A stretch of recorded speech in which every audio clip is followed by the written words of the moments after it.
بسم اللہ الرحمن الرحیم۔ آج کا ہمارا عنوان ہے عورت قبر میں بیٹھی ہوئی تھی۔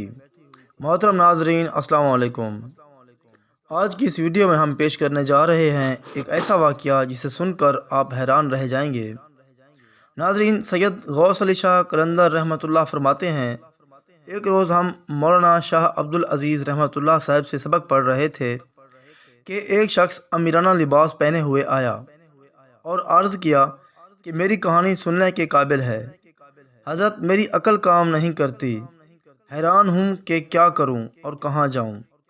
آپ کی خدمت میں اس لیے آیا ہوں کہ جو ارشاد ہو بجا لاؤں۔ میں لکھنؤ کا باشندہ اور روزگار پیشہ آدمی تھا۔ ایک دفعہ بیکاری کے باعث گھر پر تنگی سی گزرنے لگی۔ ارادہ کیا کہ کہیں باہر نکل کر تلاش معاش کروں۔ سرمایہ کم رہ گیا تھا۔ تھوڑا سا زیادہ راہ لے کر اودے پور کو چلا گیا۔ اثنائے راہ میں ریواڑی آئی۔ اس زمانے میں وہاں صرف ایک سرائے اور تکیہ آباد تھا۔ اس سرائے میں چند بھٹیاریاں اور 2 قصبیاں رہتی تھیں۔ میں سرائے میں اترا اور گھوڑا باندھ کر خاموش و متفکر چارپائی پر جا کر بیٹھا۔ کیونکہ خرچ پاس نہ تھا، اتنے میں ایک قصبی آئی اور کہنے لگی، میاں جوان، کس فکر میں بیٹھے ہو؟ کھانے کا سامان کیوں نہیں کرتے؟ میں نے کہا، تھکا ہارا آیا ہوں، ذرا سستا لوں تو کچھ بندوبست کروں۔ وہ چلی گئی اور ذرا دیر بعد پھر آئی۔ کہا، اب کیا دیر ہے؟ میں نے پھر وہی جواب دیا۔ تیسری بار پھر آئی، بولی، کیا بات ہے؟ گھوڑا اٹاپتا ہے اور تم کو کچھ فکر نہیں؟ مجھے مجبوراً اس کو تمام صورتحال سے آگاہ کرنا پڑا۔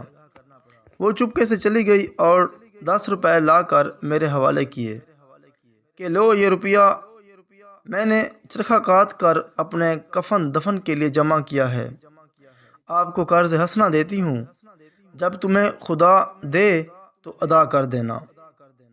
میں وہ روپیہ خرچ کرتا ہوا اودے پور پہنچا۔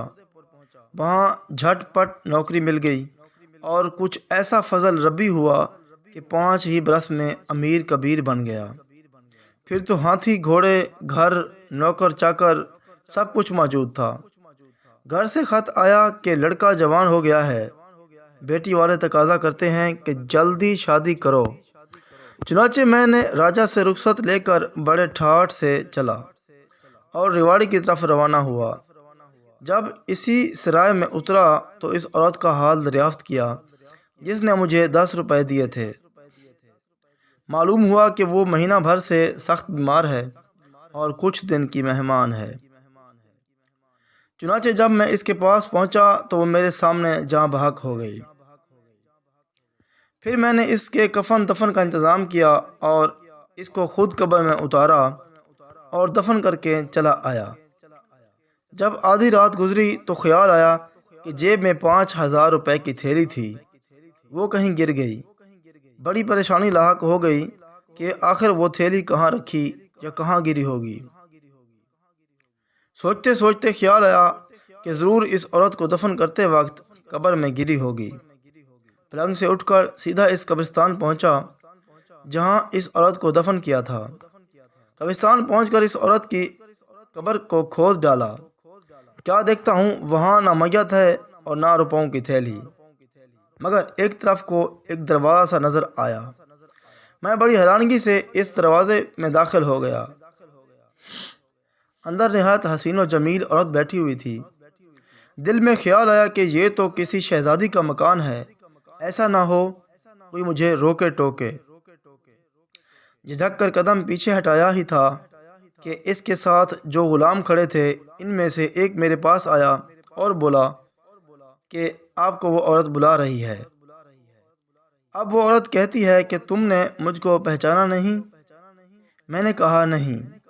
کہتی ہے، اجی میں وہی تو ہوں جس نے تم کو 10 روپے دیے تھے۔ آج اس کی بدولت اللہ تعالیٰ نے یہ عروج مجھ کو عطا فرمایا ہے۔ لو یہ تمہارے پیسوں کی تھیلی بھی میرے پاس موجود ہے جو قبر میں گر پڑی تھی۔ اب دیر نہ کرو، یہاں سے چلے جاؤ۔ میں نے کہا، ذرا یہاں کی سیر تو کر لوں۔ وہ بولی کہ یہاں کی سیر تم قیامت تک نہ کر سکو گے، اتنی دیر میں دنیا کے اندر کیا سے کیا ہو گیا ہوگا، بس تم جاؤ۔ خیر، میں اس کے کہنے کے مطابق چلا آیا۔ شاید کوئی 3 گھڑی کا عرصہ لگا ہوگا۔ قبر کے باہر نکل کر دیکھتا ہوں تو زمانے کا رنگ ہی کچھ اور ہے، نہ وہ تکیہ، نہ وہ سرائے، نہ وہ آدمی، نہ وہ بستی۔ سرائے کی جگہ ایک شہر آباد ہے۔ پہلا حال جس سے پوچھتا وہ مجھے دیوانہ بتاتا ہے اور کہتے ہیں تم پاگل ہو، کون امیر اور کیسی سرائے، یہاں کوئی سرائے نہیں ہے۔ آخر ایک آدمی نے کہا چلو میں تم کو ایک بزرگ کے پاس لے چلوں، شاید ان سے کچھ پتہ لگے۔ ہم لوگ اس بزرگ کے پاس پہنچے اور ان سے اس بستی کی اور اس سرائے کے پوچھا۔ وہ بڑا معمر آدمی تھا۔